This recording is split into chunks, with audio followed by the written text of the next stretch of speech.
Well, Ali Moreno, I know the Champions League is back this week, but so is the Europa League. And of all the ties this week across European competition, there's one for me that certainly stands out. Barcelona against Manchester United. The best team in Spain right now against one of the form teams in English football. How do you see this one going in the first leg? Well, it should be a good game. And it should be an entertaining two games because you just mentioned the level of play for both teams. And they both come into this match feeling really good about themselves.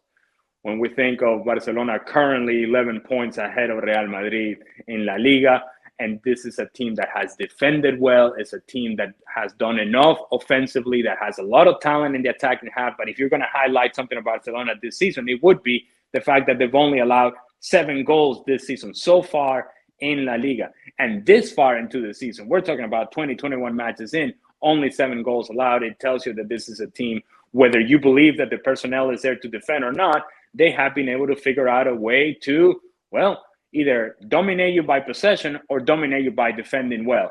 And those are things that we haven't really equated with Barcelona in the past, that the fact that they're going to be able to defend as well as they have. As for Manchester United, it is clear to see that this is a team that, since the big decision was made by Ten Hag and saying, Cristiano Ronaldo, thanks, but no thanks, you got to go elsewhere. You don't have a place here, basically. He made the big decision. It almost seems like the rest of that team said, well, if that guy is willing to make that decision, we better pay attention to what he's doing. We better buy into what he's selling. Casemiro has made a huge difference. And this group, you can see and sense how confident they are, how much they believe in the plan that they have forward. Of course, the level of Marcus Rashford has been highlighted time and time again. Again, it makes for a very intriguing and entertaining possibility to find two teams playing so well, playing 2 matches. We will see which team is able to dominate and which team is able to carry the possession and which team is able to create the chances. But it should be very entertaining. You spoke about 2 specific Manchester United players. I'll talk about Casemiro in a second. But Marcus Rashford, you're not allowed to sit on the fence here. You're only allowed to take one side. Are you going for Rashford or are you going for the Barcelona defense to get the better of Rashford? I do like a fence, but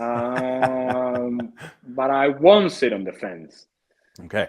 I think in years past, I would have told you Marcus Rashford because of not only the level of confidence that he's playing with and how natural his success seems right now, that almost he's expecting to score every time he touches the ball or every time he steps on the field.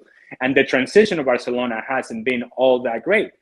But we are seeing that the transition of Barcelona this season in particular has improved. And if I'm going to single out anybody from that back line of Barcelona, I would say that Ronald Araujo is the guy who will be able to match the speed of Marcus Rashford. He has been excellent. He really has taken his game to a different level. And 1v1 defending has been really good for him. 1v1 defending over distance has been really good for him. We expect Barcelona to have most of the ball and then Manchester United to get out in those counter-attack opportunities. Araujo has been really good. I'm going to take Araujo and the rest of the back line of Barcelona, along with Ter Stegen, to stop Marcus Rashford. There's a fair chance that if we were to predict the respective lineups, we'd get pretty close to it. Could you see Erik ten Hag maybe throwing a bit of a curveball and playing Marcus Rashford through the middle? Now, in recent games, he started one on the right and was totally ineffective because they didn't give him the ball. So they moved him to the left in the second half. That's where he's been at his best. Wout Weghorst, again, the jury's out for him. You don't quite have that same mobility. Do you think Marcus Rashford playing through the middle could cause a different type of problem to Araujo and co than he would do coming in from the left-hand side?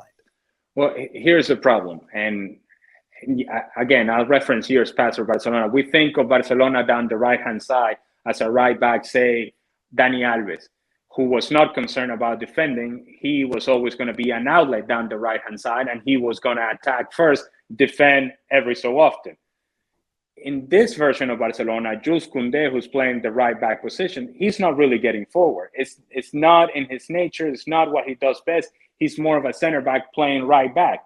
But he does have an element of athleticism and speed to keep up with a guy like Marcus Rashford. So if you don't have that commitment from Barcelona to get out and attack down the right-hand side, and Jules Koundé is simply going to sit there and wait for Marcus Rashford to get after him, and he has the speed and athleticism to keep up with Rashford, and then you shift Rashford towards the middle, saying, well, maybe I like the matchup there. Well, then that drops into the hands of Ronald Araujo, who I just mentioned has been outstanding and can match up the speed and athleticism.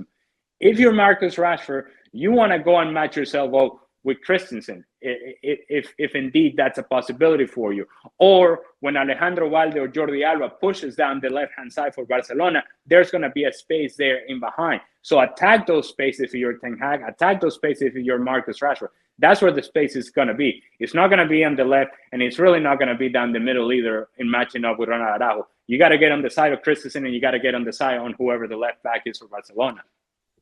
Who are you taking in this one, Varane and Martinez or Robert Lewandowski? Look, I'm a striker, right? So, and even though I'm on this side of the world now, I still think of myself as a striker. So I'm always going to bank on the world-class striker over Lisandro Martinez and Rafael Varane. Now, I just got done saying that I would take the back line of Barcelona over Marcus Rashford. I just gave you the reasons why. I'll give you the reasons why I'll take Lewandowski, because it isn't just Lewandowski. It is the floating players around Lewandowski that are going to create the problems. When you have Gavi tucking in from the left-hand side, you have Pedri with some freedom to move into spaces, Frenkie de Jong being a presence in the 18-yard box. Now you're addressing more than just Lewandowski. And Lewandowski by himself is a problem. He's an issue. But I think that the rotation of players in and around Lisandro Martinez and Rafael Varane are going to create confusion.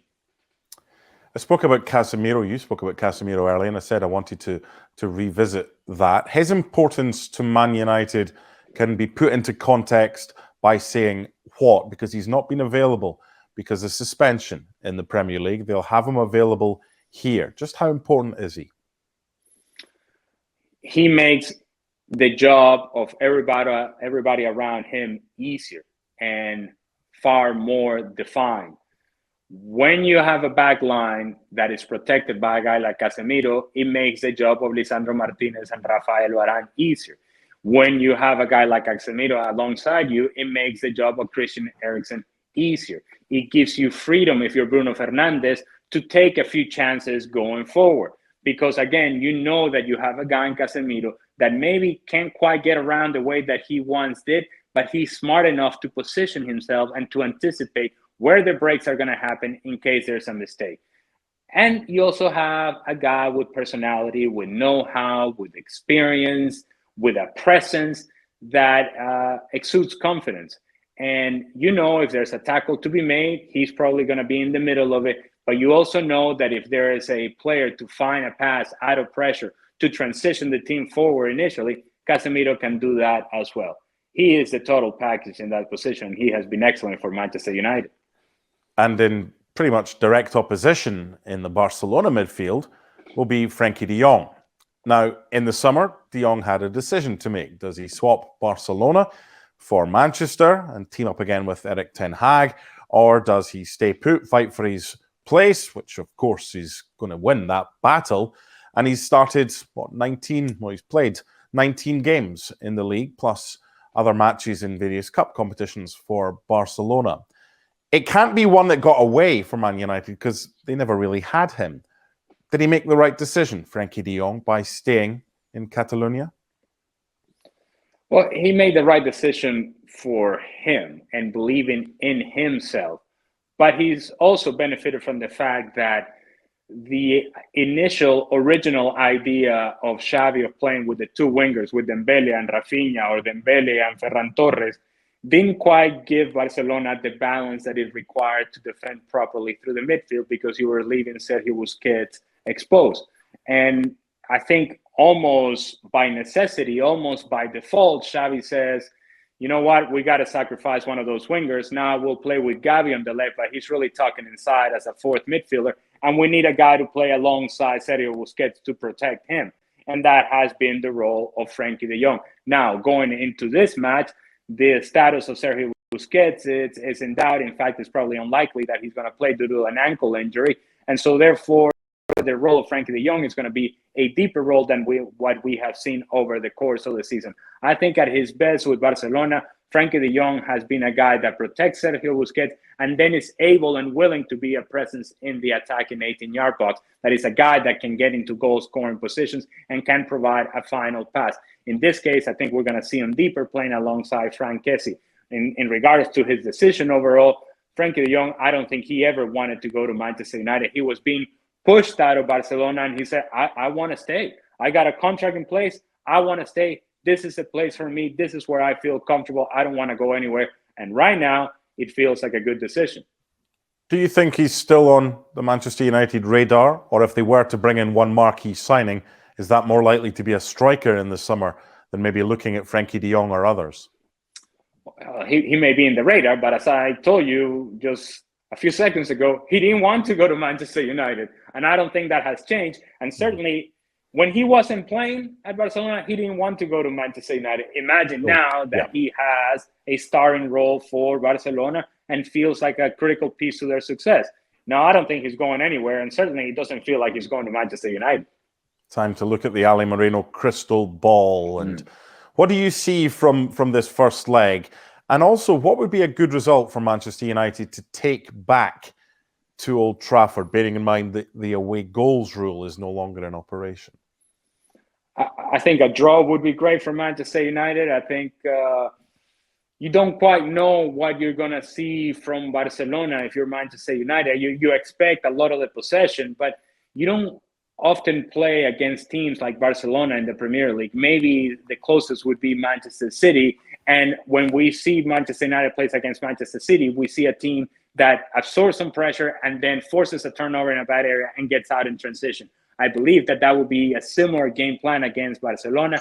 A draw would be good for Manchester United. In terms of what I see in this game, it really depends on the quality of the movement and passing from Barcelona through the midfield. If their speed of play is good and they're moving with the ball, they're moving without the ball, I think that possession is going to be too dynamic for Manchester United, and they're going to have difficulties managing that possession and managing that movement defensively. Barcelona has a lot going on offensively, but I'll highlight what I highlighted at the very beginning. Defensively, they have been very good. They haven't allowed much of anything in terms of opportunities or goals for that matter.